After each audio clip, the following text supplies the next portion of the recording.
Вот он, коптер опять взлетел. Откуда взлетает, ничего не понятно, блядь. It is one of the most daring and devastating Ukrainian attacks. A brilliant operation and one for the history books. Stunning and complex drone attack on Russia. Deep inside Russia. Ukraine hit multiple air bases deep inside Russia in what they're calling Operation Spiderweb. Operation Spiderweb. Operation Spiderweb. Operation Spiderweb.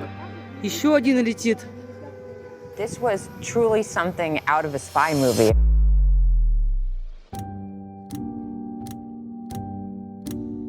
On June 1st, 2025, the world witnessed a seismic shift in modern warfare. Ukraine, under the codename Operation Spiderweb, launched a meticulously planned drone assault deep into Russian territory. Ukraine says it carried out large-scale drone attacks on multiple air bases, including some thousands of miles inside Russia. The targets: Russia's strategic bomber fleet, the very aircraft responsible for countless missile attacks on Ukrainian cities. Ебать, это четвертая нахуй! Пятая, блядь! The result? A staggering blow to Russia's military might, with over 40 aircraft damaged or destroyed. The operation spanned 4 air bases with strategic bombers: Belaya, Duagilevo, Ivanovo and Olenia. The scale of the operation is remarkable, with the strikes hitting at least 4 airfields from western Russia and reaching the country's far east, thousands of miles from Ukraine. Yet, with ingenuity and precision, Ukraine proved otherwise. Ночью мы все следили за тем, что происходило. Это страшная трагедия. For the last 3 years, Russia's idea of foreign policy has been to launch cruise missiles at Ukrainian cities using these lumbering beasts. Apartment blocks, hospitals, power plants, you name it. They've aimed at it. Ебать! Пизда! Ебать!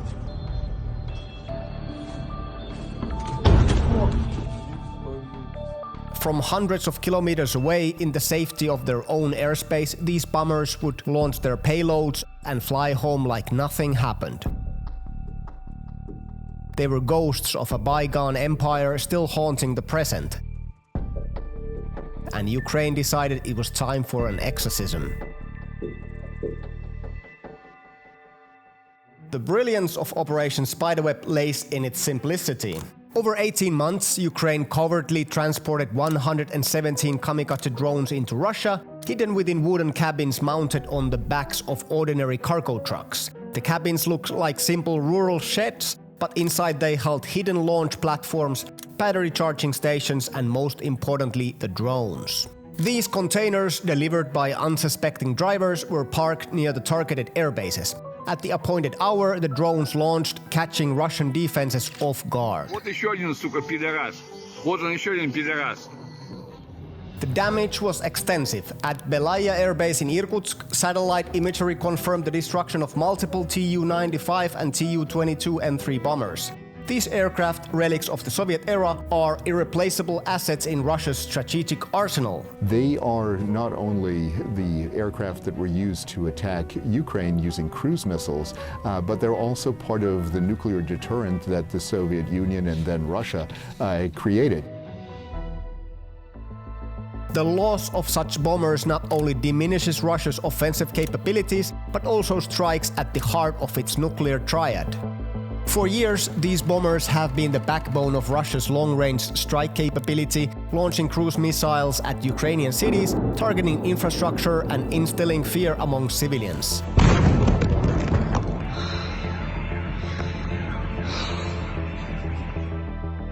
Operation Spiderweb disrupted this pattern, showcasing Ukraine's ability to strike back decisively. What we've seen is that the Ukrainians are demonstrating to the United States and to the Russians that not only is Ukraine not down and out, but that it could win.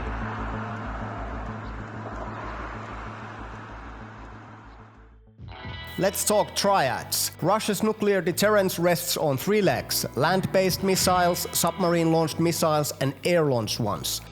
The latter being carried by the very bombers that just got barbecued. Тут пизда, тут пизда. Ukraine didn't just score a tactical win, they scratched at Russia's strategic backbone. For the first time since the Cold War, the invincible image of Moscow's nuclear reach had its wings clipped.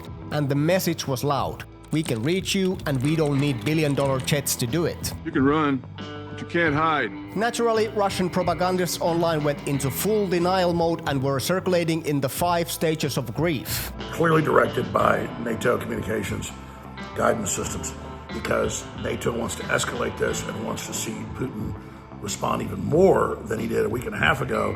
Some claimed it was an internal explosion due to faulty Soviet wiring. Вот даже горит, видно. Что это интересно? А вот еще взорвалось только что. Others said it was a NATO deepfake. Anything but the idea that Ukraine could pull this off. Some have reached the acceptance phase and stated that this is actually a good thing since the bombers were so old.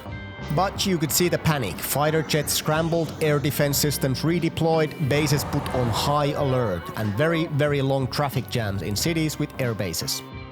You know who wasn't laughing? The generals in Moscow who had to explain to Putin how a country they called a non-existent state managed to destroy a strategic bomber fleet with what amounts to glorified RC planes and creative smuggling.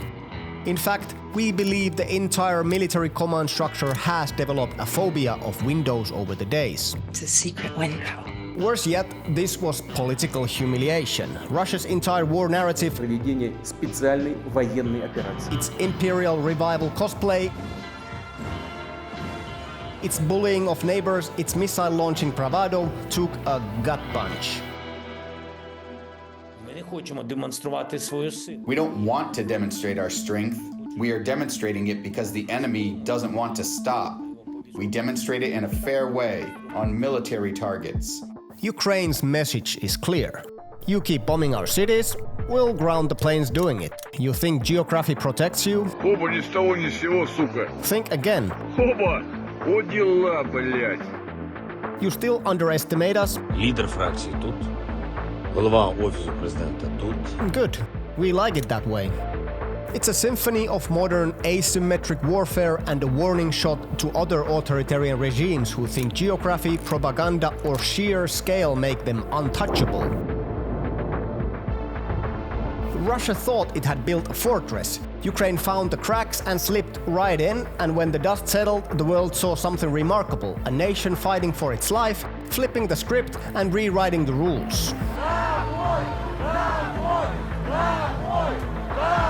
No wonder they called it Spiderweb, because when the bombs hit, Russia didn't only lose planes, it got caught. Do you think there'll be more? I think so. Inside Russia? Deep inside Russia? Deeper and deeper.